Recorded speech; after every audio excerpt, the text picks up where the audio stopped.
Dito po sa Aklat ng Kawikaan, pangkat na ikatatlo at talata pong 33 sa lumang pagkakasal, ay ganito po ang ating matungayan. Ang sumpa ng Panginoon ay nasa bahay ng masama, ngunit pinagpapala niya ang tahanan ng matuwid. Diyos ang magpapala sa bahagi ito ng banal na kasulatan ngayon ay ating pagbubulay-bulayan. Ang pinakamalapit na bagay sa puso ng Diyos na narito sa lupa ay ang tahanan, kung saan inaasahan na matagpuan ang pagmamahalan, pagmamalasakit at pagtutulungan. Mga magulang na ang pangunahing hangad ay matugunan ang pangailangan ng kanilang mga anak. Subalit gayon din naman, ang pinakamalapit sa impyerno na narito sa lupa ay ang masamang tahanan, kung saan winawasak ng kasamaan at kasalanan. Nang madalas na natagpuan ay ang pagbabangayan, pagtatalo, pag-aaway ng mag-asawa, ng mga anak at magulang. Gayon din naman ang mga anak na napapabayaan unti-unting napapabaling sa kuko ng kasamaan. Sa karunungan ng Diyos, ang tahanan ng pinakamaliit subalit kompletong unit ng lipunan dito sa lupa. Ang tahanan ng masasabing nagpapalakad ng bansa. Sapagkat pagka po matatag ang sambahayan, magkakaroon po ng matatag na bansa at matatag na lipunan. Kapag po naman mahina ang sambahayan, makita po nating mahina din po ang lipunan at ito po ay patungo sa kapahamakan. Ba't dapat po magkaroon tayo ng kamalayan na malubha na ang kalagayan na nangyayari sa ating bayan? At may sisisi po natin ang malaking kapabayaan at pagkukulang sa pagkakaalam ng kahulugan ng tungkulin ng bawat miyembro ng sambahayan. Marahil, sa mga bagong kasal at naghahangad na magkaroon ng anak, ay may papaalala natin ang malaking pananagutan sa ating mga anak. Huwag po natin kalilimutang ang mga anak po yung mga hiyas ng tahanan. Sa katunayan po, marami mga kapatid na humihiling na sila'y pagkalooban ng Diyos ng anak at ito po ipinadadala din sa ating palatuntunang hardin ng panalangin. Napakahalaga po ang anak sa bawat sambahayan. Suwato po natin kalilimutang sa bawat anak na napadaragdag sa loob ng ating tahanan ay naroon po naman ang ating mabigat na pananagutan. Hindi lamang na may bigay ang kanilang pangailangan na pang-araw-araw, makapag-aral, kundi una na dapat po natin malaman ang ating pong banal na katungkulan sa ating mga anak ay makilala po nila ang Diyos sapagkat ito po ang pinakamahalaga. Ang Panginoon Kristo po ang nagsabi, anong papakinabangan ng tao kung makamtaman niya ang kayamanan ng buong sanlibutan at mapahamak naman ang kanyang kaluluwa. Kaya pinakamahalaga po sa buhay ng tao ay hindi po ang maging mayaman at kilala. Ang pinakamahalaga po yung kilala tayo ng Diyos at kilala naman natin ng Diyos. Meron po tayong kaugnayan sa Kanya. Kailangan din na may paunawa ang tamang values at magkaroon ng pagtitiwala na ang nais ng magulang ay maituwid at magabayan ang kanilang buhay samantalang sila'y narito sa ibabaw ng lupa.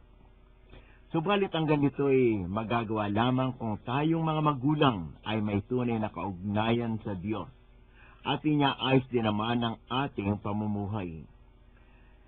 Meron po mag-asawa na hindi lamang basta makapunta sa iglesia ikangay pagbibigay paminsan-minsan. Isang linggo ng umaga kasamang anak na mag-6 na taon at ito po'y babae at nagmamadaling pumunta doon sa pananambahan. Nagsisimula ng magsermon ng pastor nang sila'y dumating sapagkat medyo huli na. Ito pong kailangan isang paalaala kung tayo dadako sa sambahan, kailangan pong tayo dumako doon bago pa lamang magpasimula at ng ating pong nasasapol ang kabuuan ng pananambahan. Pag-upo nila, natawag ang pansinang bata. Kasi may kalakasan ng boss ng pastor at ang sabi, napakalaki ng tungkulin ninyong mga magulang, subalit napapabayaan. Takbo kayo ng takbo, gawa ng gawa, maraming pinagkakaabalahan at wala ng panahon sa espiritual na pangailangan. Matamang nakikinig ang bata, titig na titig siya sa pastor, at ang patuloy ng pastor, pagkagising sa umaga, takbo na kayo. Hindi man lamang kayo nakukuha magpasalamat sa Diyos.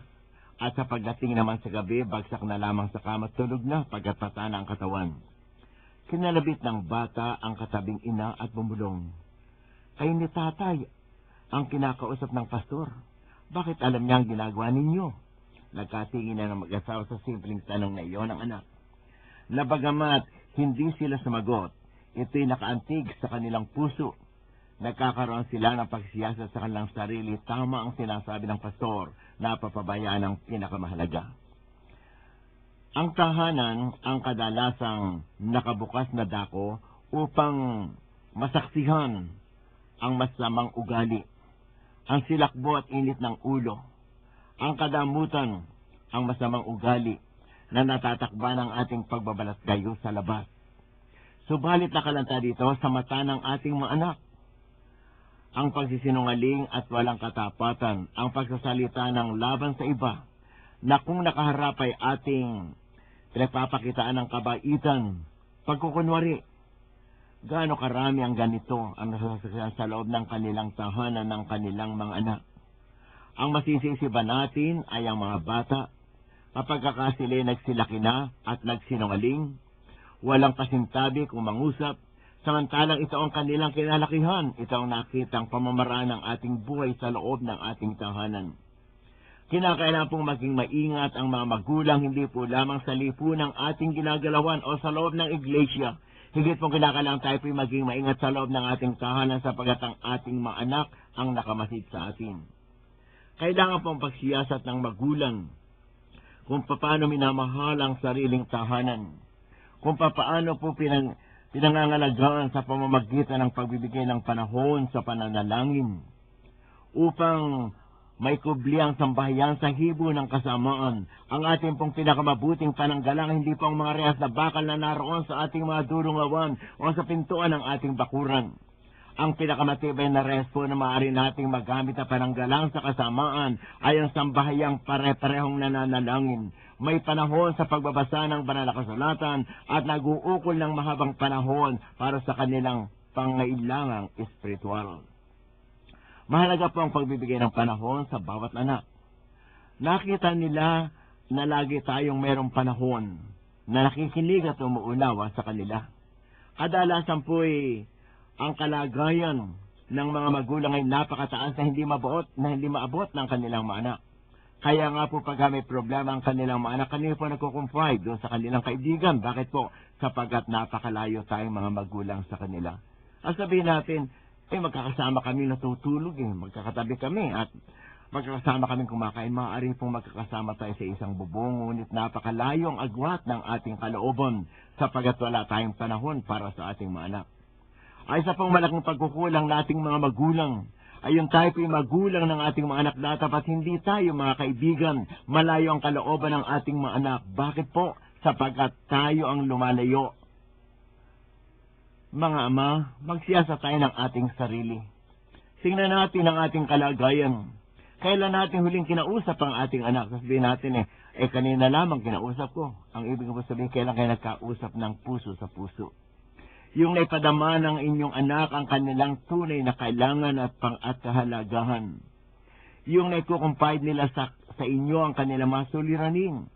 Paano natin malalaman ang problema ng ating mga anak kung hindi po tayo namumuhay ng malapit sa kanila? Mahalaga po na makita nila na mayroon pong pagtutulungan at pagmamahalan ng kanilang mga magulang sapagat tayo pong tinutularan ng ating mga anak. Ito po ang mabisang halimbawa na kinakailangan nasain po natin na tayo maging halimbawa sa loob ng ating tahanan. Mahalaga po na madama ng bawat isa sa tahanan na ligtas sila sa anumang panganib sapagat naroon ang kanilang magulang na magsasanggalang, sapagat naroon ang kanilang mga magulang na magtatanggol. Ang anumang atake ng kaaway na manggagaling sa labas ay mapagtatagumpayan sapagat naroon ang mga magulang na handang sumukob sa kanilang mga anak sa sandali ng pangailangan. Ipaunawa po ang tanging layunin ng ating pagtatayo ng sambahayan. Huwag po nating kalilimutan ang Ama po ang haligi ng tahanan at tayo po ang kinakailangan siyang manguna sa loob ng ating tahanan bilang magulang. At sa huli, hamunin po natin ang ating mga anak na makasama sa pananalangin. Tandaan po ninyo, pag hindi po natin naisama sa pananalangin ng ating mga anak sa panahon ng kanilang kabataan, mahirapan po tayong isama natin sila sa panalangin kapag sila'y tumanda at meron silang sariling buhay. Yan po ang tahanan na mulit-muling ginugunita ang pagiging magkakalapit ng mag-anak. Tulad ng isang anak na kinakailangan lumuwas ng Maynila upang magpatuloy sa kanyang pag-aaral.